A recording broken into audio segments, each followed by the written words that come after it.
Hey, it's you, man, from KC95 here. Good evening and welcome to Toasted Tavern. Your host, Scott Tobin, and the man called Wags are ready to bring you the night in sports. So pull up a stool, grab a drink, and let's get toasted. Good evening and welcome into the Toasted Tavern. Yes, that's 2 days in a row that you're going to be seeing us. And in fact, it might be 3 days. We'll get to that in just a little bit. But I am Wags, joined alongside by Scott Tobin. And unlike Pete Alonso, when we get hit with the baseball, we react. Oh, wait, he didn't really get hit. Cards and Mets in action right now.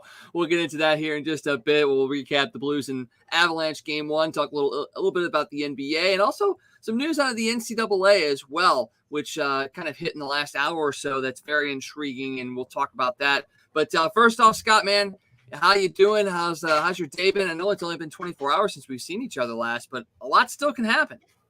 It's all right, man. A long day, but it's gotten better in the last 20 minutes. It's always good to get back together with you and talk some sports. So my day's picked up. Let's just say that.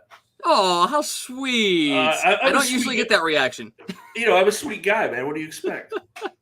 Well, you're decked out in the Cardinal gear as well. I know, Cardinals, it's through and through. Your blood is legitimately red. It is Cardinal red. And, they're in New York tonight in game 3 of their series. They split the doubleheader yesterday. A bit of a come-from-behind victory in a sense, even though they were tied going into the 9th. It still had that feel of a team that was trying to continuously come back in that game. Definitely something that needed to happen. They needed to get one of those games yesterday. And after the kind of lackluster outing in game 1, for them to fall behind a couple of different times early on in that game, battle back, take the lead, and then eventually come around and win that game. Definitely a morale booster going into a day where you're facing Max Scherzer, who's one of the best pitchers in Major League Baseball and one who beat you just a couple of weeks ago. And that confidence level has kind of continued on in this game as, they fell behind early once again and were able to battle back just a half an inning later. So the feel for the Cardinals, at least right now, is maybe if they can get some more runs off of Scherzer, this might be the start of something pretty good. Yeah, and they always battle Max tough. As good of a pitcher as Max is, the Cardinals always put up a pretty good fight against him. His career record against the Cardinals isn't the best. I think they actually have a winning record against Scherzer, to be honest with you. And they don't score a ton of runs off of him, but they can usually get him for 2 or 3 or sometimes 4.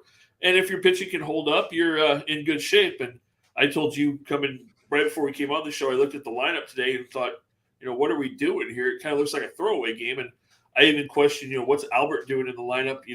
We all know that he struggles a little bit against right-handers, especially hard-throwing right-handers. And I'm like, what's he doing going up against Max? And then, of course, who gets the 2-run hit single to tie the game? Of course, the great Albert Pujols. I have no idea why at this point in my life I question anything that Albert does, to be honest with you. Well, yeah, I mean, he can pitch now. He's doing everything. He played the field. He played the field a couple of times this year. And, it's Albert. I mean, he does what he needs to do in the times. He's a clutch hitter. And I was actually on my way out to a meeting with my boss today, and that's something we were talking about was, clutch hitters. The fact that a lot of teams are looking at analytics and they don't factor in what a clutch hitter can do. It's all about a guy getting a hit. It's not so much about RBIs or anything like that. And it feels like, especially in the Cardinals organization, the value of clutch hitters has kind of gone down a little bit. And you've got some of the best on this team in Major League Baseball history. You've got a Yadier Molina. You've got an Albert Pujols, 2 of the biggest clutch hitters in the game. And yet it seems like they're moving away from it. And a lot of teams are moving away from it to really focus on the analytics side of things where it's just about the hit. It's not about where you're at in the lineup. If you can string the guys together to get hits, the runs will eventually come. You're not looking for guys that can drive in runs in certain situations. It's something that just, you step back and you look at it and you go, wow, that really is happening. Yeah, it's amazing. And fans have kind of gotten away from it too. That always cracks me up when I hear people talk about, oh man, they keep putting Yadi out there. Yadi just doesn't hit that much anymore. There is nobody. Well, now with Albert, I'll say that those 2. But other than Albert, there's nobody on this team in a key spot. Not Paul Goldschmidt, not Nolan Arenado, not Tyler O'Neill. None of those guys would I rather have at the plate in a key spot than Yadi. Because, like you said, he's not going to try to do too much. How many times have we seen him take that outside pitch and just flip his wrist and slap the ball into right field and drive home a tying run or a go-ahead run? He's just clutch. And like you said, people have kind of kind of take that for granted now. It's just not, everybody's analytics and look at your OPS and your OPS plus and the things that really matter. People don't seem to pay a whole lot of attention to anymore. No, and I'm not sitting here saying analytics needs to go away. Analytics are a huge part of this game, and you can't not look at trends and things of that nature. But it's something that I've always stressed, and I think we've talked about this on the show multiple times, that you got to have a combination of multiple things. You have to have analytics. You have to have statistics. You have to have the eye test. You have to have the gut test, too. I mean, it's not just the eye. I mean, you have to have a bit of a gut, and that's why you see some of these managers continuing to be recycled in a lot of different sports, is because they have a good gut as well. And yeah, maybe it doesn't work out for them, but you're putting everything into the pot and using all of the information you have to make the decisions versus just taking one side of things and really putting all your eggs in that basket. And then when things go wrong, you can't really point at it and go, oh, well, the analytics said this was going to happen, but it didn't. You got to have some sort of explanation, and having just one data point essentially isn't really enough to be successful in any sport, really, or in a lot of different things, honestly. No, you're right. And little things in baseball that analytics don't look at. People always say, oh, a strikeout, any out's an out, a strikeout, whatever, doesn't matter. Well, how many times this season have we seen the Cardinals prove that wrong by putting the ball in play and advancing runners? They've had more sacrifice flies and given themselves up to advanced runners this year than I've seen in the last 3 or 4 years, and analytics don't take that into consideration. And the same thing with running. That's a big part of the reason why the stolen base has kind of gone away from baseball, because analytics looks at it as a bad decision. Where would the Cardinals be this year if it wasn't for their base running and their base stealing? How many runs have they stolen from teams this year because of their base running, stealing an extra base, and then getting wild throws and things like that? And those are things that analytics don't really take into consideration when they look at a team's statistics. Yeah, they really don't. As Mark Canha has just gotten plunked by Jordan Hicks, and Buck Showalter out there trying to do something. The fact that this is happening against the Mets yet again just is baffling. We talked a little bit earlier about the hit by pitch that wasn't against Pete Alonso. You had the whole ordeal when they were here in St. Louis, Stubby Clapp taking down Pete Alonso, all this kind of stuff. And then the ball clips off the knob of his bat, but he somehow, even after review, gets to go to first base as he was hit by the pitch. And now Canha gets hit by a pitch. Buck Showalter not happy about it. It just it's nice to have that rivalry back with the Mets, because both teams are good and there's some animosity between the two. But the fact that Jordan Hicks has not been around the plate very much, he much struggled with his command so far tonight. None of those were intentional. You can look at it as maybe it is, but I don't think it is. And I think so far the umps, although I think the umps did give a warning there on that hit by pitch. But once again, you're getting into this venue of ticky-tack things in a sense, and hit by pitches are not ticky-tack. They hurt. Trust me, they hurt, but they're not at the head. It's not like it was when Arenado got thrown at and then eventually got suspended for not getting hit. It's just one of those icky feelings that you're getting between these two teams, and you can't help it because Jordan Hicks hasn't had any control tonight. Right. Yeah, it's going to be interesting, but that all, like you said, that all goes back to that first series in St. Louis, which things got blown out of proportion in that series. I think Nolan was as big of a Nolan Arenado fan as I am. I think Nolan way overreacted in that whole situation, because you go back and look at that pitch and it really wasn't that close to him at all. But it's going to build, and I don't know if you watched the end of the game last night or if you were watching the Blues game, but he came up and pinch hit in the ninth inning and struck out, and McLaughlin and Jimmy didn't make a big deal out of it, but after he struck out, you could hear the Mets fans chanting Nolan. And those are just old things that go back to the old Cardinals-Mets rivalries of the 80s. I can remember being a little kid going to Busch Stadium, and Mookie Wilson would come to bat at Busch Stadium, and 50,000 people would be chanting Mookie, when he was in the outfield or at bat, and just, the Pond Scum days. It would be fun to have that rivalry back, because we very well could see these two teams in the playoffs and possibly in the NLCS, quite honestly. We really could, and it would be a big time series. Obviously back there in 06, that series against the Mets was the epitome of just nails on a chalkboard, edge of your seat, just heart racing action, and in a series that the Cardinals probably shouldn't have won because the Mets were a better team that year. But it really was that whole David Goliath thing that the Cardinals ended up winning and then eventually, going on to win the World Series that year. So having that kind of rivalry back and just the battles back between those two teams. And I don't feel like there's as much, honestly, I think there might be as much animosity between the players themselves as well, because there was a lot of hatred in that series, with Jose Reyes and Carlos Beltran. Obviously the Beltran thing kind of is a wash because he became a Cardinal. But I feel like with Lindor, with Alonso, you are starting to get some of that hatred for the other team. That you don't see that as much in sports nowadays because of free agency and the moving of players back and forth and across different areas. It's kind of refreshing to see that hatred between teams. Yeah, and the Cardinals have been lucky to have some of those. The last few years, it goes back to the Tony and Dusty days when he was in San Francisco before Chicago and Cincinnati even. But those rivalries were there. There was that kind of disdain there. The Cardinals and Astros had that to a certain extent. I mean, there was a lot of respect between those teams, but there was also a lot of animosity there too between the fans and fan bases because those were great ball clubs. But yeah, if you could get that rivalry back with the Mets and just build on that tradition that there was, because those were some fun series. Like I said, going back to the 80s, and then like you said, 2006, that series was about as intense as you could get. And for everybody that remembers, Yachty ended up being the guy that broke the Mets' heart in 06. So talking about as we go back to being clutch, yeah, not much more clutch than Yachty hitting that home run, because I think everybody thought that series was over when Andy Chavez robbed Scott Rowland in the home run the inning before that. I think a lot of people were. I was one of those that was thinking that same thing, and you had the error as well that could have led to some big runs. But then to have Yachty come up and break the hearts, and then Wainwright broke the knees of Carlos Beltran. So there was a lot of breaking that was done by the Cardinals in that instance, and we just saw the claw visit Jordan Hicks as he is in some trouble once again here in the third. 2-1, no outs with Pete Alonso up at the plate. You were talking to me before we came on about how you're done with the Jordan Hicks experiment.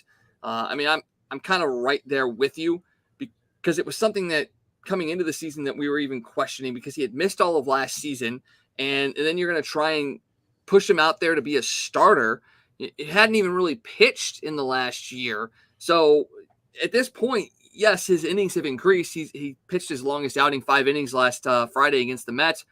But you made the great point that the Cardinals continue to lose every single game, essentially, that he goes out there and pitches, because he gives up 2 to 3 runs per game, which isn't an insurmountable kind of thing. But then you have the bullpen that comes in after that isn't always going to be your best guys, because they have to pitch 4, sometimes 5 innings. So you're not going to waste those guys.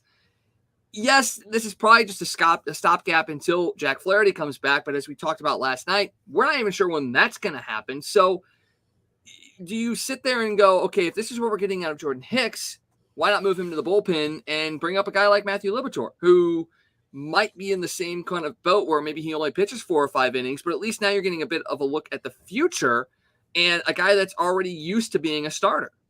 Yeah, I mean, I can see that. Or the thing that's perplexed me about this team is, he pitched really well the second half of the season last year. It's like Ollie Marmol he's not even on the team now. They sent him back down, but it was like Ollie Marmol was afraid to use Jake Woodford or wouldn't use him. I mean, you could get what you've gotten out of Jordan Hicks out of Jake Woodford every 5th day, and then have Hicks as a relief pitcher to come in after that or something. I mean, but what's going to happen in this game is, Hicks is already in a ton of pitches in the 3rd inning. So, even if you're going to have to use 3 or 4 relief pitchers, and probably they're, like you said, they're not going to be your best relief pitchers, because you're going to see a Drew Verhagen and a, Packy Naughton or somebody out there. And, when you have to run those kind of guys out there, 2 or 3 of those guys, chances are most nights one of those guys isn't going to be good. And that's what's happened every time Jordan Hicks has started. One of those guys hasn't been good. And sometimes you have to use 3 or 4 of them, and sometimes 2 of them aren't good. So it just feels like we're playing every 5th day is a throwaway game. And, when the National League is balanced as it is this year, you can't afford to be doing that. I mean, I know it's only April and May, and you can say there's plenty of time, but we all know that these games count just as much as the games in September do. Yeah, you got to take advantage of every opportunity you can get, collect as many wins as you possibly can. TJ McFarland is up in the Cardinals bullpen getting loose. And that once again, there to your point exactly, you're going to have a guy that's coming in that's struggled so far this year. What's to say that that's going to change here against a very good New York Mets lineup? You just don't know. And the fact that you've already come back and battled to tie the game back a half an inning after giving up the lead, now you may have to do the same thing again against a guy like Max Scherzer, who, you scored 2 runs off of him, but sometimes that's all you get. You don't necessarily score in multiple innings against a guy like Max Scherzer unless he's just off. And that's not something the Cardinals have shown that they can do consistently, not just against Max Scherzer, but in a lot of cases against pitchers in general this year. I mean, in their losses, they very rarely score in multiple innings. So it's just one of those things that it makes you go, why? I mean, I understand part of it. Obviously, you're missing some of your starters with Flaherty and Reyes being out, but you took a guy that hadn't pitched, and now you're trying to force him into a starter's role in a very important season on a very important team with aspirations of winning a championship, because you brought back Pujols for that reason alone, really, to give him another shot. It's his and Yadi's and Waino's last year, perhaps. And yet you're going to go out there and every 5th day potentially have a throwaway game. And that's not to take anything away from Jordan Hicks. I like Jordan Hicks. I think he's a guy that could be very, very important in this rotation or this bullpen, as he's actually gotten the next 2 guys to pop out to the shortstop. So really, really good job by Jordan Hicks so far. But I almost don't think it's fair to him because he's still a young guy trying to build up that confidence. Yeah, it's just a weird situation. I don't really understand it. Like you said, all we heard all offseason was that 5th spot was going to be Drew Verhagen's or Jake Woodford's. And then, like, the day before the season starts, they're like, oh, Jordan Hicks is our 5th starter. And this has been the plan since last year. Yeah. Well, no, it hasn't, because this is the first time we've heard of it. It was like they panicked and just said, oh, hey, guess what? You're our 5th starter now because we don't know what to do. So I don't know. That's just kind of frustrating to me. So we'll see what happens. You would have to think at some point, although Liberatore pitched pretty well. So has Oviedo down. Yeah. Well, actually, Zach Thompson has too. So you've got 3 guys that are pretty highly regarded prospects that have all pitched pretty well at Memphis. At some point, you think you're going to see one of those guys. You would hope, although they are awfully fond of Packy Naughton. I mean, he pitched decently well last night. Don't get me wrong. Packy Naughton did pitch well, but he's one of those guys that you cannot continuously run out there day after day after day. You don't want to A, burn him out, and B, have to rely on him when you could very well bring in a pitcher that can go 6, maybe 7 innings where you don't necessarily have to use your bullpen as frequently as you can. And that's something that the Cardinals have had issues with the last few years, is having to extend the use of their bullpen. So by the time you get to the end of the season, you burnt through as many arms as you possibly could. Well, and remember a couple of years ago when we were all going crazy because Mike Matheny would throw Matt Bowman out there every day? That's kind of what's happening with Ali Marmol and TJ McFarland. It's like TJ McFarland is the only guy in the bullpen. It's like, what are you doing, man? He can't pitch every day, and he hasn't been very good this year. No, agreed. 100%. 100%. I want to go back and touch on our conversation about Albert here real quick, because we did not mention the fact that he did kind of set a record, not necessarily set a record, but continue to up his Hall of Fame numbers on that base hit. He moved into a tie with Eddie Collins for 10th place on the all-time hit list, 33-13. So congratulations there to Albert, as Hicks gets the strikeout to end the inning. So 2 on, no outs, and he gets around it. So, I mean, once again, I think we both feel like Hicks as a starter may not be a long-term solution, but at least he's still continuing to go out there and battle even when he doesn't have his best stuff. And when your best stuff, and when you're not best stuff still is 100 miles an hour with good break, I mean, you might be able to get away with some stuff. Yeah, and I mean, I think Jordan Hicks could be a starter. Next year, you build him up. I think he could give you 6 or 7 innings. But, when he's only giving you 3 or 4, at the most 5, it's just hard to do that every 5th day, in my estimation.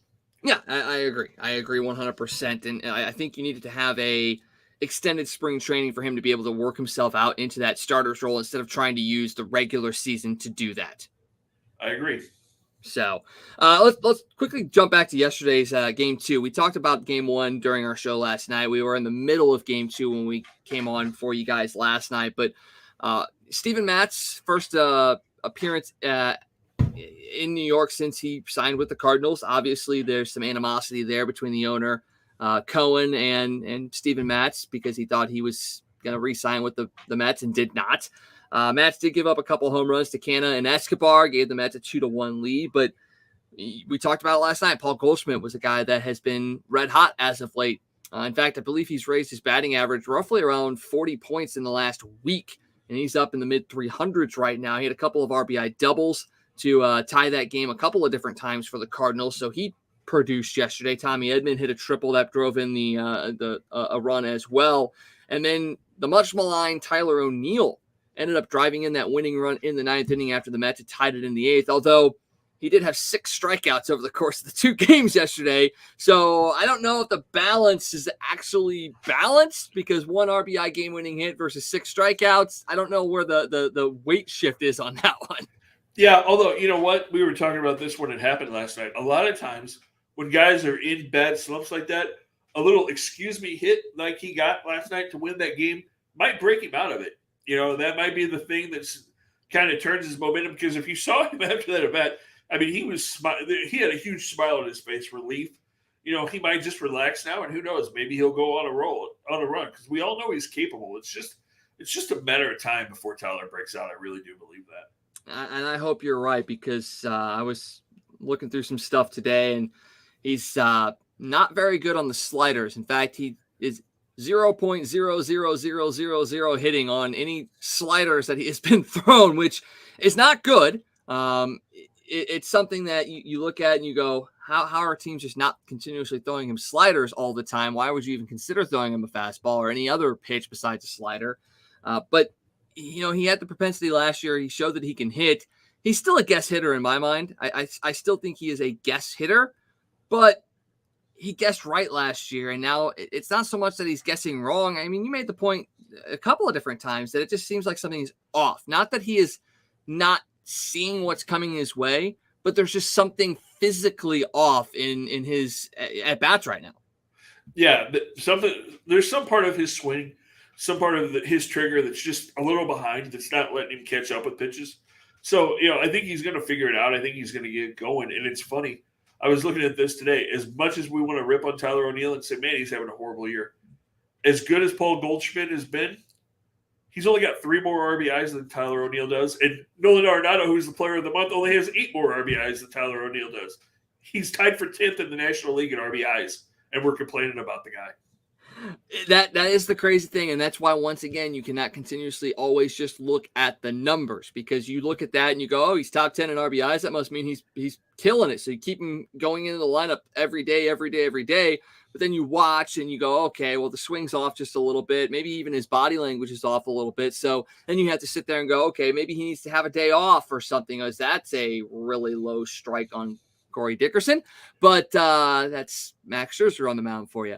But that's the thing, though. You have to weigh that. You have to sit there and go, okay, maybe he does need to sit a game or two to kind of reset his mind. Maybe not go down to the minors like Paul DeJong has been having to do, but maybe it is sit a game here, sit a game there to kind of reset. And that's all because you looked at the body language versus just looking at the fact that he is 10th in the league in RBIs. Right, yeah. You know, and hopefully, you know, they've done a nice job of giving him some rest. You know, he had 2 days off. He played the doubleheader. You know, he's off again today against Scherzer. So hopefully you get him back out there tomorrow, and maybe he starts to build on some stuff. And, I mean, like you said, he struck out 6 times. He had the infield single, and then his other hit was a 100-mile-an-hour fastball that he turned around and hit a line drive bullet into left field. So, you know, maybe things will start to turn around a little bit for Tyler. I mean, and we really need him to. Like we talked about last night, you know, he's really the key for this offense to be consistent night in, night out. Yeah, 100% agree. The nice thing is the bullpen did get a chance to pitch well. They basically went 4 innings yesterday, only gave up 2 hits, gave up 1 unearned run that ended up tying things up in the 8th.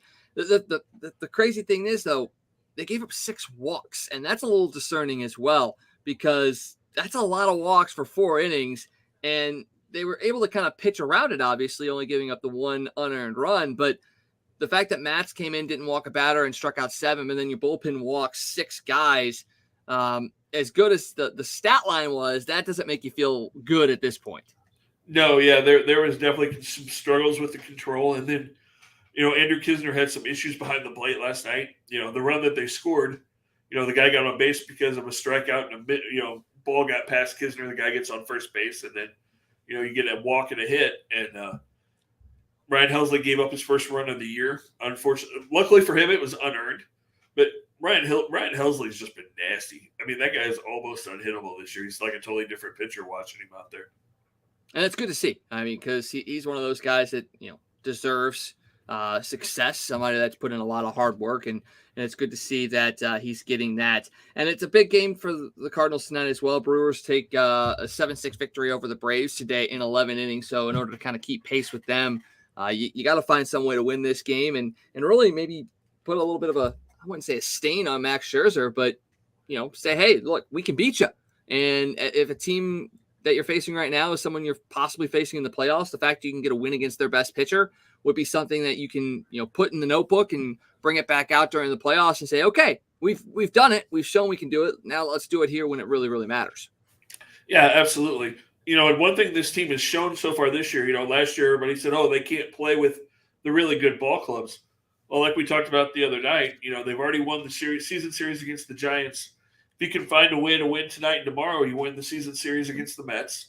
You're tied with Milwaukee right now at 2 games apiece. You've got a 4-game series with them over Memorial Day weekend.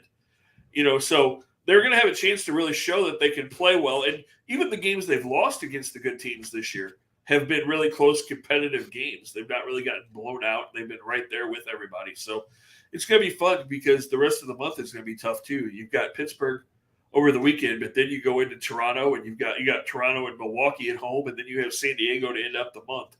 So it's going to be a challenge the rest of May. It certainly is. As Albert's now 2 for 2 against Max Scherzer today, and once again throwing every number out there into the wind. He is on base with 2 outs in the top of the 4th. So we'll keep an eye on that game as we continue to go along here on the show. But let's go ahead and shift our attention over to the winter sport that's still going on, which is NHL playoff action. The Blues and Avalanche got underway last night in Colorado for game 1 of their series. And as posted on our post today, it's amazing how quickly positivity and confidence can just go out the window after just one game. And yes, I know it's an overtime loss, and it's a game that looked close on paper, but was not close when you actually watched it. The Blues falling in overtime last night, 3-2 to the Colorado Avalanche. And honestly, if not for Jordan Binnington, that game was a blowout in the first period. Yeah, I mean, Jordan Binnington is the only reason that game was close. Like you said, it wasn't pretty. I'm going to be honest. I did not stay awake for that whole game last night. Don't blame you. I had to get up early this morning, so I fell asleep, and so I did not see most of the second or third period. But when I looked at the stats this morning and saw that the amount of saves that Jordan Binnington had, I was like, wow, that's pretty impressive. They must have played him at least tough, to go to overtime. And I was like, okay. So, we talked about, okay, if it's an overtime loss, maybe it's not that bad. And then I heard Craig Berube talking on the radio today, and any good feelings I have about this team are pretty much gone because Berube basically said, this team's not on the same page. Everybody's playing for themselves, not on the same page, not on the same page. I mean, he just kept repeating that. They're not in sync. They're not on the same page. That's not what you want to hear from your head coach when you're in the second round of the playoffs against the best team in hockey. And the fact that we keep hearing that message. I mean, how many times have we heard that from Craig Berube this year that, oh, these guys aren't on the same page. These guys aren't playing together. And it always ends up being the same 3 or 4 guys that we're talking about. I think that's a serious problem. It is, but I also look at it and go, yeah, we've heard it a couple of different times this year, but it's after a long run of somewhat success to where maybe these guys are getting a little bit full of themselves, a little bit, big-headed. And this is just that recalibration moment of, okay, hey, look, yeah, you guys have played well, but now you're starting to get a little bit big heads on your shoulders. You're starting to not play the way that, we were playing that got us to this point. And it kind of cuts them down a little bit. And Coach Berube has done a masterful job with this team as far as making the right changes when he needs to, saying the right things when he needs to, getting in players' business when he needs to. Now, playoffs are a wildly different beast, and you don't have any time to work through things. And that's why I think we're going to see some lineup changes going into game 2. Not necessarily guys coming out of the lineup, but you're probably going back to your standard 12-6, 12 forwards, 6 defensemen. You're probably going to see some line shuffling as well. You know, the Buchnevich, Tarasenko, Thomas line, 0 points, 0 shots on goal, -5 last night against Colorado. And that's a lot of the credit towards the fact that Colorado had matching ability. You know, they had home ice, so they get the last change. They can match up who they want with where they want to go. So you can't look at that wholly and say, oh, that's the reason right there. Well, Colorado put the best matchup line against that line, and they dominated it. So I'm not going to be totally pessimistic in it, and that's why I say we're gonna give you some positive reasons why the Blues still have a chance in this series. It's one game. You're not out of it until you lose 4. And yeah, it sucks, but it was game 1 in altitude. You didn't get there until Monday anyway, so you haven't had a whole bunch of time to acclimate yourself to that change in altitude. And yet you still lost in overtime. Yes, it took a huge effort from your goaltender to get you to that point, but Ryan O'Reilly scored, opened the scoring for the Blues in that. So you showed that you can get off the hop good. Jordan Kyrou fought through a lot of things in that game, yet somehow found a way to tie that game late up in the third period. The Blues power play, 1 for 1. Okay, there you go. Special teams, you won that piece.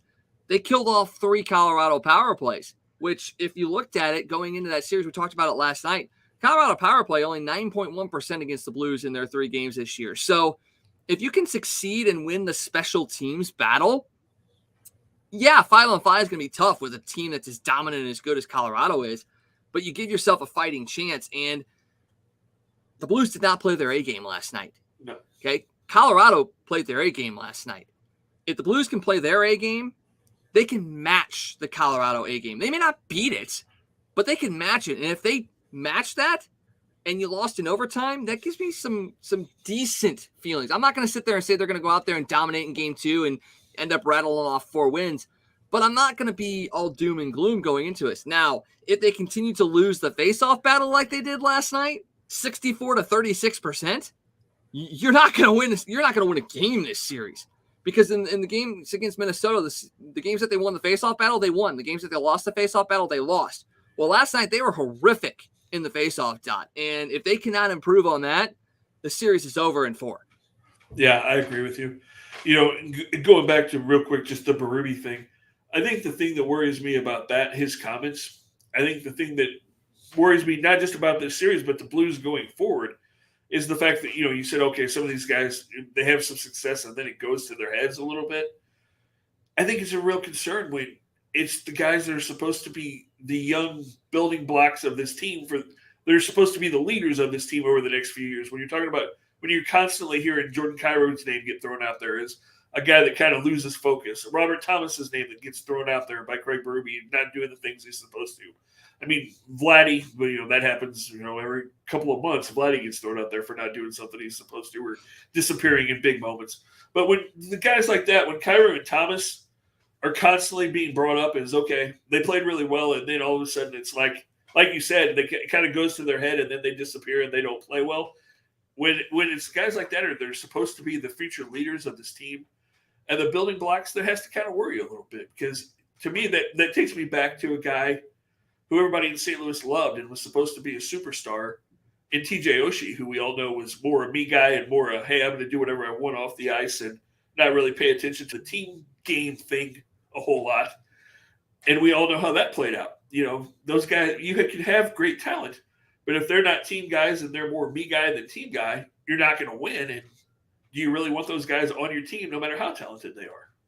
Well, I'll say, to counter that point, I'll say this. TJ Oshie has become a huge team player in Washington, won a Stanley Cup with the Capitals, and has definitely become a more mature player. And I think that's the thing, is we look at that and we go, oh, man, yeah, they've been in the league a year or two. They need to be mature. They need to know how to handle this kind of stuff. And I'll be perfectly honest, I think every young person kind of goes through these moments. Like, I'll use myself as an example. You know, I was very successful in my very first job. I got promoted to management like 6 months after being hired at 16. I'll be honest, multiple times between the ages of 16 and 20, because I was in a leadership position, I got very, very cocky, and I made decisions that I probably shouldn't have made. I did things I probably shouldn't have done. I let things go to my head and maybe pissed off a lot of people. And I think that's sort of the same thing that we're seeing here. And I go back to this all the time. Anytime you see a younger team in a position to win a championship or to be successful in a situation that maybe they weren't ready to be there, I always say you have to lose. You have to learn to lose to win. And in this instance, I think with the Robert Thomas, the fact that he won a Stanley Cup his first year in the league, that changes how you look at things. And I think you need to have those moments of adversity. And they've had some of those the last couple of years, getting swept, last year against Colorado, all those kinds of things. But I still don't think guys like Robert Thomas or Jordan Kyrou have had that shock moment to them. TJ Oshie had that shock moment when he was traded. And I think that made him sit back and go, oh, whoa, hold on a second. I was put on a pedestal here in St. Louis. Obviously, the Sochi thing happened. A lot of really, really good things happened for him. He never faced any sort of real adversity. And then he got traded, and it's like, oh, shit. That's gotta change. I don't think you have to trade a Thomas or a Kyrou, but I think a lot of people have to look back and go, okay, you gotta kind of have to cut these guys a bit of a break. Not to say you can't be hard on them, but Thomas, Stanley Cup victory in his first year. He's the number 2 center on this team. He hasn't really had to face any sort of like, oh, hey, you're going down to the minors again to work on yourself. Jordan Kyrou has dealt with some injury history the last couple of years, hasn't really been, full-time here in the NHL. Then first real full-time position in the league, he blows up in the first half, becomes an all-star, the lone all-star for our team, gets, shrouded with all these accolades. And then he has a kind of second half, but hasn't really faced any discipline for it in a sense. So you start to feel like you can get away with things, and then all this stuff starts to happen. So I look at it and I go, man, yeah, these guys are the future, but they have to get knocked down a little bit before they can really take on that mature level that they should have. But kind of to your point, you got a David Perron, you got a Ryan O'Reilly, you got a Vladimir Tarasenko on these teams. And yeah, young guys aren't going to necessarily be willing to listen to these guys, even though they should, but they need to be a bit more in their ear to really try and help build these guys back up. And I think that's part of the reason why Berube kind of called them out, not by name, but just saying, look, we're in our heads. We're doing things for ourselves and not for the team. That's not necessarily just a wake-up call for the young guys, but it's kind of a wake-up call for these veterans to go, okay, look, he may not be talking about me, but I think I know who he's talking about. I need to start having these conversations and really kind of redirecting these guys so that Coach Berube doesn't have to do it, and then all of a sudden becomes a big story. Right. Yeah. It's just something that you look at and you're like, okay. Like you said, I totally understand the, young and doing things that, egos. We all have that happen. We all have. In that age bracket. But, at some point when it keeps coming up, they do have to start to mature a little bit and start to figure this out, because it's not like they're rookies anymore. They have been around for a couple of years now. And at some point you do have to grow up, and I really hope that you don't have to have the moment like you did with TJ Oshie when the Blues had to go, okay, you're spending more time on the east side than you are on the hockey rink. It's time to send you somewhere else. And I mean, that's honestly the truth, because I can tell you from past experience that I saw TJ on the east side quite a few times back in those days. Oh boy, I'm sure that there's some stories you probably can't tell on air, but if you want to, we can definitely talk about some stuff on air. We probably shouldn't on air, but yeah, I definitely ran into him over there a couple of times back in the day. Well, he and Eric Johnson were guys that's what the stories were, and obviously both guys, Eric Johnson had the whole golf cart accident, and then he gets traded to Colorado, and you can kind of see, I guess, two trajectories in a sense. And I'm not going to sit there and say Eric Johnson hasn't had a great career. I mean, he's had a really good career with Colorado. He's played for the Olympic team, and he's played well, but for a number 1 overall pick, it hasn't been the career that you would expect. But you're seeing that he is still a capable player on a high-end team. So sometimes a trade does shock the system and really kind of mature somebody up very, very quickly. And with the skill and talent level of both a Kyrou and a Thomas, you can't risk trading either one of them, I don't think, right now, because that is something that when it comes to fruition, we've seen it, especially with Thomas, that there's some real skill there and real talent. And you put those guys with the right people, all of a sudden it's a game changer. And I think you're going to see both of those guys on the same line. I think you're going to have Thomas and Kyrie playing on the same line here in game 2 to really force the offensive punch, because that's something the Blues weren't able to put forth yesterday, was an offensive punch. It was still a lot of defending. And yeah, you're going to have to sacrifice a little bit of that to kind of, go toe for toe with Colorado. But I think you'll see those two paired up on a line tomorrow, at least at the start, just to see if you can kind of change the aspect of that game up there in Colorado. Yeah, I agree with you. I think it'll be interesting to see how they do change those lines and see what happens. And while we talk about all the negativity, I mean, you can't give Jordan Bennington enough credit for what he did last night. I mean, he was pretty much Superman out there last night. He was 51 saves, a few just absolute gems, couple of save of the year kind of candidates. Although the one with him going basically all the way across the crease and then gloving that shot by Eric Johnson, he whiffed on the shot. So, I mean, it was an easy save, but you still have to get over there and make it. So Right. The fact that he really was seeing the puck well, it just, that last goal in overtime, it's seen so much that you almost can't fault him for letting that one in. But you cannot continuously allow him to see 50+ shots in a game and expect to win this series. No, yeah. If that happens, the series is going to be over really, really quickly. Yeah, it certainly is. So are you still confident that this is going at least 6? I mean, or 7? Like I told you last night, they've got to win one of these 2 games in Colorado. If they lose tomorrow night, I really think the series is probably over in 4. I don't see them coming home and winning both games. I mean, you can make it 3-1, but then it's over in 5. I mean, I think they really have to win tomorrow. I think it's a make or break. If they win tomorrow, I think it goes deep. If they lose tomorrow, I think it ends really quickly. Okay, well, that game will be going on between 8:30 and 9 o'clock tomorrow night. With national television, you just never know exactly when that game is actually going to start, but we'll be with you guys leading up to that tomorrow night here on the Toasted Tavern, so make sure you join us for that. Let's jump into, before we get to the NBA, let's talk a little bit about what's going on over in the NCAA. I don't know if you got a chance to see this or not. I actually just saw this right before we went on, so I don't have a ton of information on it, but the NCAA has relaxed its restrictions on conference championship games in college football. And basically what that means is conferences are now going to be able to determine who can participate in those title games. So the Pac-12 has already dissolved their conferences. They are going strictly to just one division. That's all it is. Divisions have been eliminated in the Pac-12. So now they're going to basically put in the top 2 winning percentage teams into that championship game for the Pac-12. Because the last couple of times that this has happened, you've had an unranked UCLA team going up against Stanford and then a 9-5 UCLA team going because they won their division versus being one of the top teams in the Pac-12. So you're seeing that the ACC and the Pac-12 actually both kind of were pushing for this change here the last couple of years. And, the Pac-12 kind of got it done in a sense. So they've essentially dissolved their divisions, and the ACC is going to be very, very close behind because they've kind of been in the same boat as well. Their top 2 teams haven't necessarily faced off in the title game. So because of these relaxation of rules, are we going to see any other conferences go that direction? Are we going to see the Big Ten do that? I mean, is the SEC even thinking about something along those lines?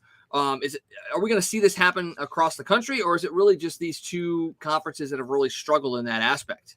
I think it's probably going to be those 2 conferences. I don't see the SEC doing it because I think you're going to have too many teams going, wait a minute, if we just go strictly, 2 best teams, how many times does, are we going to have Alabama and LSU every year? Or, I mean, that's the way it would have been for, 3 or 4 years there. So, I think the SEC will stay. That'll help teams like Mizzou. I don't, definitely. So I don't think they change. The Big Ten I can see potentially changing because they've had kind of that same issue happen to them a couple of times. So I think it's going to be a conference by a conference decision, but I can see the Big Ten doing it. I don't necessarily see the SEC doing it. Like I said, the ACC definitely needed to because, they've had some weird conference championship games the last couple of years. So it'll be interesting to see, what is the Big 12, what's left in the Big 12 in the next couple of years, for one thing. And then, how the SEC plays that out, because like I said, I think a lot of teams in the SEC would fight back against that. I think you're right as well, because the SEC is a little bit more loaded than most of these other conferences. So the ACC, especially, and the Pac-12 too, as Sosa dumps one into left field. You've got basically two teams, but they're in the same conference. So they don't play each other in the title game. And then all of a sudden, you're not really sure who the best team is coming out of that conference. So I think you're going to get a little bit more of more potential for the right teams in the national championship picture. But with that being the case, the fact that they've been talking about expanding the playoff as well, does this help or hinder the push for an expanded playoff? Because you really are going to get the best teams in each conference, essentially, outside of the SEC and any other conference that doesn't make this change. You're going to see the best team come out of those conferences. So do you really need an expanded playoff, or does this give more ammunition because the top two teams are going to battle it out and one still is going to miss out? I don't think it's going to make much of a difference about the expanded playoffs. That's going to happen because it's a huge moneymaker for teams and in host cities and things like that. So, eventually that will happen. I'm really excited to see college football start here in the next couple of years. I'm more excited about what's going on in Columbia than I've been in quite a while, because I think the next 3 or 4 years in Mizzou are going to be some fun football. I think we're going to flash back to the Gary Pinkel days. I think we're going to see that kind of success coming out of Columbia, Missouri in the next 3 or 4 years. I hope that is the case, and we're going to have to get BK back on here to talk about that, because he is the Mizzou voice over there on 101 ESPN. So we're going to have to reach out to him and see if we can get him to come on and talk a little bit about Mizzou sports, because that's another one of those, even though it's a local college, these local colleges don't get a whole lot of play when it comes to being talked about in the sports realm, which is a little odd and concerning. I mean, obviously with Mizzou not being super successful in either basketball or football as of late, I can understand why there's been a less of an emphasis on it. But, Drinkwitz has been a big name, and he's brought a lot of excitement to that, program.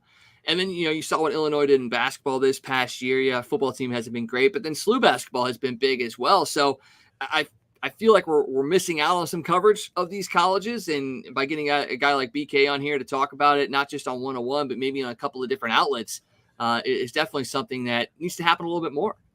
Yeah, and if Mizzou football starts to take off, it'll be big. I mean, you remember how huge Mizzou football was during that Gary Pinkel run. I mean, it pretty much took over everything in St. Louis, and of course, Jeremy Macklin was a huge part of that in the St. Louis area because of his success. And Luther Burden could very well be that same kind of a spark that really reignites St. Louis's excitement about Mizzou, because Burden's going to be a Jeremy Macklin level superstar. And, and there's a lot of other St. Louis area guys on that team right now.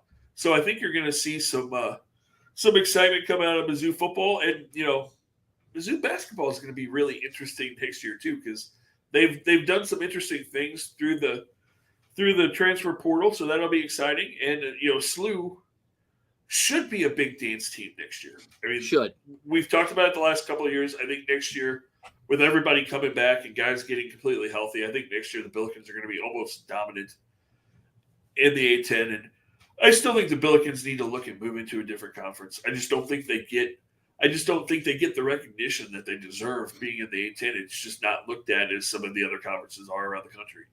If you were to pick a conference that you'd love to see them get into, which one would it be? I mean, I don't think the Missouri Valley Conference, in a sense, is a direction they want to go. Might be a bit of a step down, not to put down the talent level in the NBC. It's a great conference for sure.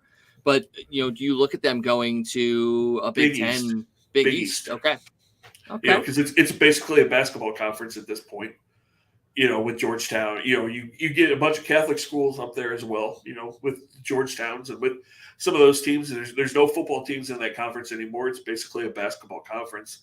And I think that's where they need to be, honestly. I mean, I know the travel wouldn't be much different than the A-10. You'd still have that same, you wouldn't have a lot of regional rivalries, but you're playing big games, and you're going to get on ESPN and stuff more when you're playing in Georgetown and Syracuse and some of those Big East teams. Yeah, I think you're probably right on par for the course there. I mean, the travel wouldn't be that big of a change, and you got the bigger names. You got a potential for bigger exposure, and it would also allow a conference like the Big East to expand westward, which is we've seen with these other conferences. That's what they're looking to do. They're not necessarily worried about where they're already at. It's about where they're going to be able to go, and if you can reach deeper into what's becoming a big basketball hotbed for college athletes. I mean, what better way than to get into the Missouri Midwest market, that St. Louis market, and start to bring some of these marketable stars in.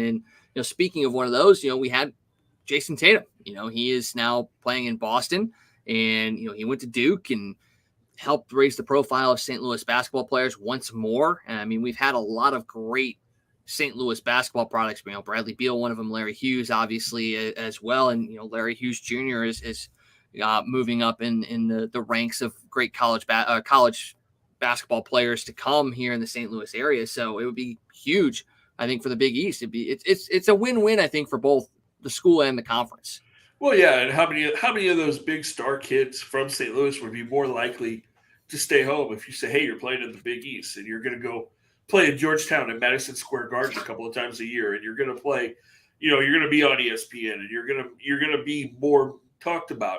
That would make a huge difference because, like you said, I still think it sucks that Jayson Tatum didn't go to SLU. I mean, I know that he had the chance to go to Duke, but it would have been cool to see him following his dad and his uncle Larry's godfather Larry's footsteps and stayed at home and played at SLU. It certainly would, but he did go to Duke. He got drafted by the Celtics, and the Celtics were in action last night. Game 1 of the Eastern Conference Finals between them and the Miami Heat. And Tatum had a good game, 29 points, 8 boards, and 6 assists. But the guy we talked about last night that, in my mind, I would be very, very happy with and kind of deserves a chance at a title, Jimmy Butler, went off for 41 points last night as the Heat take Game 1. The Heat had 5 players, 4 of their starters in double figures. The Celtics were down a couple guys, though. I mean, Marcus Smart was out with a foot sprain, and the bigger surprise was the fact that Al Horford was out once again. This is the 3rd time that he's been put in the health and safety protocols. Tested positive for COVID back in the preseason, missed out again during the season, and now is out again for an unspecified amount of time. So the Celtics were down 2 of their big key supporters for Jayson Tatum, and with the team being one of those that was looked at as being a potential title favorite, not having those 2 guys, losing Game 1, even despite Jayson Tatum's best effort, Marcus Smart's probable for Game 2. So getting him back would be huge. But if they don't get Al Horford back in a decent amount of time, are the Celtics essentially done? That would be a huge loss for them to not have Horford for a serious amount of this series. Yeah, that really puts them kind of in a bad spot, like you said. In Miami doesn't get the credit they deserve because that is a very talented ball club. It is. I mean, like I said, Butler kind of carried that team, but overall they've got a very good team. They've been on the rise for the last couple of years as well with a lot of under the radar kind of players. And we talked about Spoelstra last night being a guy that, you look at as being a guy that is a really, really good coach. And he's done a lot with a little in certain instances. And we saw that again last night where basically an underdog team went in and they took Game 1 against a high-powered kind of Boston Celtics team. Yeah, like we said, Miami's got those guys that kind of fly under the radar, the Tyler Heroes, the Bama Bio guys that are just guys, but they come up with big moments. And they have the last couple of years for that team. And sometimes it's the team mentality over the individual performance, and we saw that last night. Tatum tried to will his team to win, whereas the Heat had a team aspect of, like I said, 5 players in double figures. The Celtics had 4 in double figures, but it felt like with the Heat, it was more of that team dynamic of getting the right guy the ball at the right time to make a shot. And if they can continue to do that, then it's going to prove very, very troublesome for the Boston Celtics. The Game 1 of the Western Conference Finals gets underway tonight between the Warriors and the Mavericks. We didn't get a chance to talk a whole lot about this matchup last night. We touched on it just a bit, but what's your outlook for this Mavericks Warriors series? I mean, it seems like it's going to be close to a 50-50 split, but I mean, I think Golden State may still have a bit of an edge. Yeah, I think so. I mean, I think it's going to be a good series, but if Golden State's big three plays the way they're capable of, which they've done up and down in the playoffs at this point, they've had really good games and they've had games where they've all three struggled. But if Steph, Clay, and Draymond are on their games, they're pretty tough to beat as they're going for their fourth championship. That's a dynasty when you start talking about 4 championships, and they've done it with a lot of people coming in there. Of course, Kevin Durant was there for part of that, and his decision to not need those guys and go to Brooklyn and play with some other people hasn't exactly worked out real well, has it?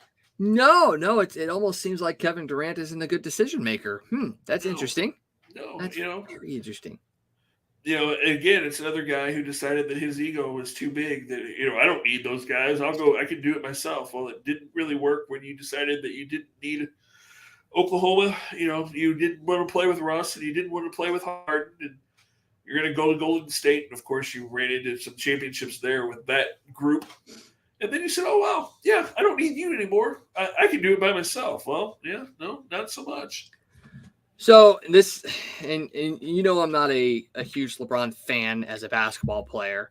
I'm a big fan of LeBron as a person. Don't get me wrong. He's done a lot of amazing things for not only Cleveland, but for other people in this country. But do you have to look back at LeBron's decisions and almost give him a little bit of credit for recognizing that he did need help and went down and played with D Wade and Chris Bosh down there, and then brought guys into Cleveland, and then essentially brought guys into LA as well. I mean, we gave him a lot of crap for doing that. I mean, the decision was probably something he probably didn't need to do, but the whole genesis behind it all of going to play with guys that fit his style of play, could help him get to those championships. Do we kind of have to sit back and go, okay, maybe, he wasn't wrong in that sense. Yes, super teams aren't great for the league itself, but he made the right decision. He recognized he needed help, and he went and found help, whether it was going somewhere or bringing guys into his situation. I mean, you got to give LeBron some credit, right? Yeah, I guess to a certain extent. And then you have to question, and this is going to sound crazy to say, but do you have to question how good Kevin Durant really is? I mean, True. Yeah, he's been one of the elite players in the game, but was it Kevin Durant, or was it the fact that in Oklahoma he had Russell Westbrook, a young Russell Westbrook, and he had a young James Harden, and he had all those other guys there, and then he went to Golden State and he had Steph and Clay and Draymond, and then he decided, hey, I'm going to go with Kyrie and we're going to do it. Well, Kyrie's like a part-time player at this point, and and then it just hasn't worked. And, then, hey, let's go get James Harden. That's a good idea. He'll come back here because he plays well with others. Let's bring him in here and we'll win. No. And, Durant just hasn't been able to do it. So again, the only time he really actually, he got to a championship game in Oklahoma when he had 3 other really good players. He got to the championships in Golden State when he had 3 other players. When it's just been him and Kyrie, it hasn't really worked. Yeah, it's almost like you have to say, is he really as good as we thought he was? I mean, you have to sit there and go, maybe Kendrick Perkins was the greatest player of that Oklahoma grouping because he ended up going to Boston and playing very, very well, being a part of championships there as well. So maybe it was all Kendrick Perkins that was the glue that held everything together. It could have been, because none of those other guys in Oklahoma have really done well when they've moved around. I mean, Russ hasn't been able to do anything. Harden's not been the guy that he likes to think that he is. And, so maybe you're right. Maybe it was all Kendrick Perkins. And you can't necessarily blame Kyrie for being a part-time player this year, in a sense, because of the COVID restrictions in New York and all those sorts of things and his belief system and that sort of stuff. So that's a whole political thing that we're not going to get into at all, because that's not what this show is about. We're not about touching on people's political aspirations or anything like that. But because of the stipulations that were put down on him, he was not able to play as much as he probably could have this year. But I get your point. Even when he did play, especially in Cleveland, was he really a full-time guy there in every single game? No, not at all. And you have to respect Kyrie. Kyrie's a outside-the-box thinker. He's got lots of ideas. The world's flat and all of those things that Kyrie likes to think. But, when you're making... I got that notion on the plane that he was flying in that saw the horizon rolling over and over. Yeah. but when you're making $35 million and you decide, hey, I'm not going to play for the next couple of weeks because I have other things I want to do. I mean, then you have to question. Then you have to question how devoted he is to his teammates and all of those things. So while I respect that he has ideas and he has beliefs, you also have to look at the fact that you're also hurting your teammates and those kind of things when you do some of the stuff that he does as well. So look at it both ways. And as we know, there are flat earthers do prescribe to the theory that there are plenty of flat earthers around the globe. So there is that too. Ha ha ha ha ha. That's the running joke in a lot of circles. So yeah, but you can't poo-poo on somebody's beliefs unless it's dangerous. Right. That's a whole different story. Yeah, I mean, it is interesting to see what the question marks on Kevin Durant are for sure, because he was really good in Texas as well, down at as a Longhorn. So you can't necessarily sit there and say he was surrounded by a ton of talent in Texas either, and he did a lot of really good things down there. But I agree with you. I think he's a guy that has made decisions that are questionable. And, people gave him crap for going to Golden State and trying to chase a championship over there. Well, now you look back at it and you go, well, yeah, that kind of probably was the only way he was going to win one. So that was smart on his part to go and get his championship when he could, bank on that, get the money he could off of that championship. And that's what he's done. And I mean, you feel for him because, you do, as a person, you do want to be a guy or a woman that grabs somebody and drags them along and helps them succeed, and you succeed as well. But for him, it just has not worked out. No, it really hasn't. Jumping right back to the Cardinals real quick. This Cardinals Mets next couple of games could get interesting as Jake Walsh just hit Francisco Lindor. So that's 3 Mets that we've hit tonight now. So, yeah. Well, 2.5. 2.5. Somebody from the Cardinals is going to get plunked in the next couple of days. It's coming. Yeah, and then you're going to start to see Mets fans throw stuff on the field at some point, too, although the Mets do just take the lead there on the RBI single. A 3-2 lead here in the bottom of 5th. Nobody out as Walsh gave up the RBI single there to Alonso. So, yeah, that's not boding well, because once again, that means, Jordan Hicks did not go very deep in this game. And now you're getting into that bullpen of guys that are not your lockdown guys. Yeah, and I missed it. Somebody from the Cardinals came off the field a few minutes ago. I don't know who. Was it Edmundo Sosa? Yeah, so Donovan moved over to the third, and Tommy Edman, who was out tonight after getting hit by a pitch, is now in at second base. Okay, yeah, I just saw the tail end of him going in the dugout, so I missed who it was. So. Yeah, I'm not sure exactly what happened. I just know that he is out of the game and had to move people around. So, yeah, this game is going to be interesting. The rest of this series is going to be interesting for sure. We're definitely going to recap the rest of tonight's game as well as tomorrow's afternoon game on our next show tomorrow night. We'll also break down and get you ready for Blues and Avalanche game 2, and also kind of keep you updated on that Celtics and Heat series, as well as we got local kid Jayson Tatum in that series as he pushes for a championship as well. So before we head out tonight, Scott, you got anything else that you want to talk about? Anything on the horizon?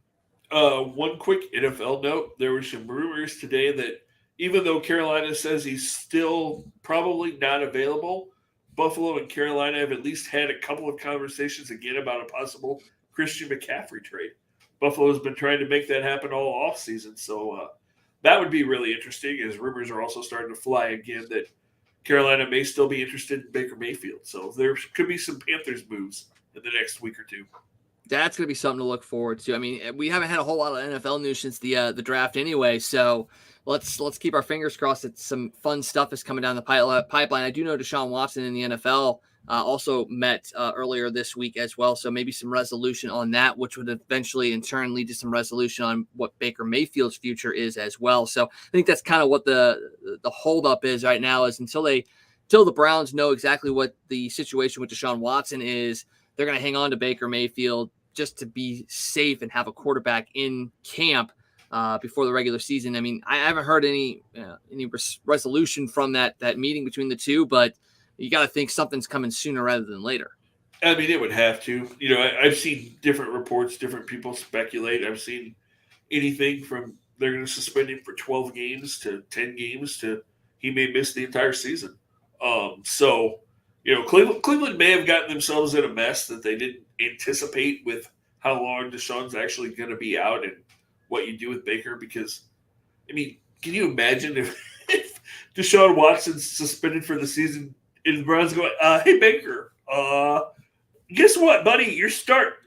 I mean, is Baker Mayfield going to be like, okay, yeah, I can't wait to run out on the field for you guys and put my body out there for you to see if I can stay healthy and try to win games because I got so much love in Cleveland this last year?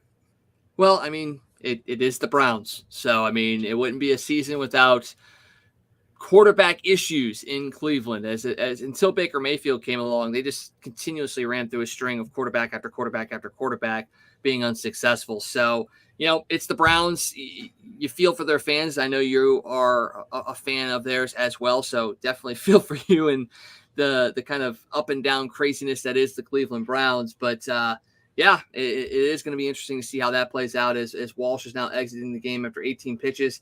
He's given up a run. Bases are loaded, no outs. So yay, bullpen. Yep.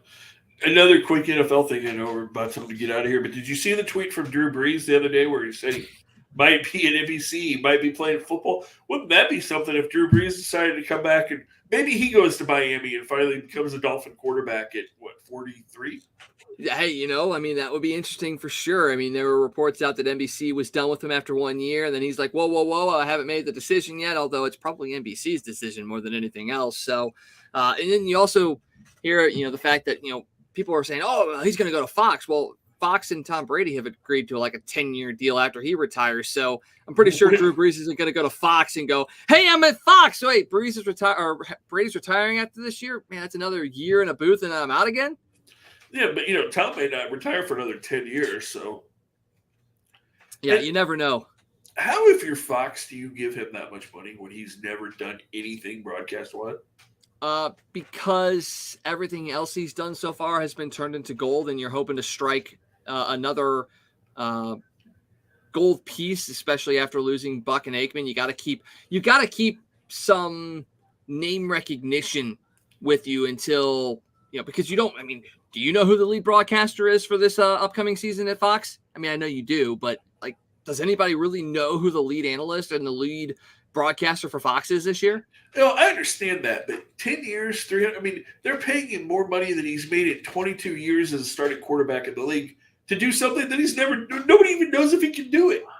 Yeah, you know, and I'm sitting here paying $20,000 a year to go to school and get a degree for something that says that I can do it. Jeez. Yeah, I mean, it's just crazy. You know, it's Tom, so it'll probably work out. But, you know, I mean, who gets that kind of a deal? Hey, we're going to give you 10 years, $370 million, and we don't know when it'll start. It might be next year. It might be 3 years from now. It could be – I mean, it's just yeah. You know, especially when they balked at the fact that Aikman wanted to make $16 million. You know, it's like, wait, how does that happen?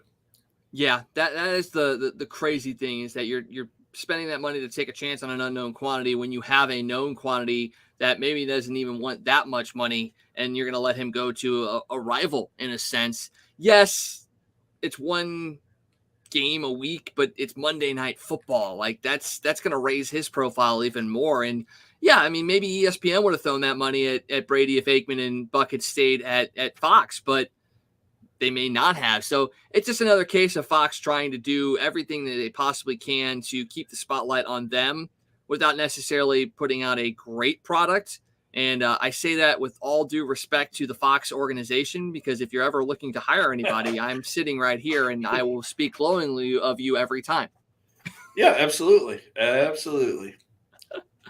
Oh man. Well, the Cardinals are looking to try and escape this as Whitgren is in now for the Cardinals. Like I said, we'll recap this game as well as tomorrow's afternoon game on the show tomorrow night.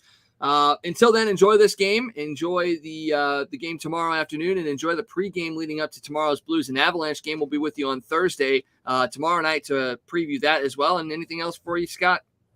Nope, that's it, man. Let's just hope the bullpen can settle down and keep this game close. Yeah. Because hopefully the offense will be able to get something going maybe after Max gets knocked out of this game, if he gets knocked out of this game. So we'll keep an eye on that. And like I said, we'll recap it tomorrow night. Until then, for Scott Tobin, I am Wags. Have a great rest of your evening and a good afternoon tomorrow. Until then, we'll see you then. Hey, it's U-Man here from Casey. For all your sports news, catch the Toasted Tavern with Scott Tobin and the man called Wags weeknights at 9 p.m. You can follow Toasted Tavern on Facebook, Twitter, Instagram, and YouTube. Let's get toasted.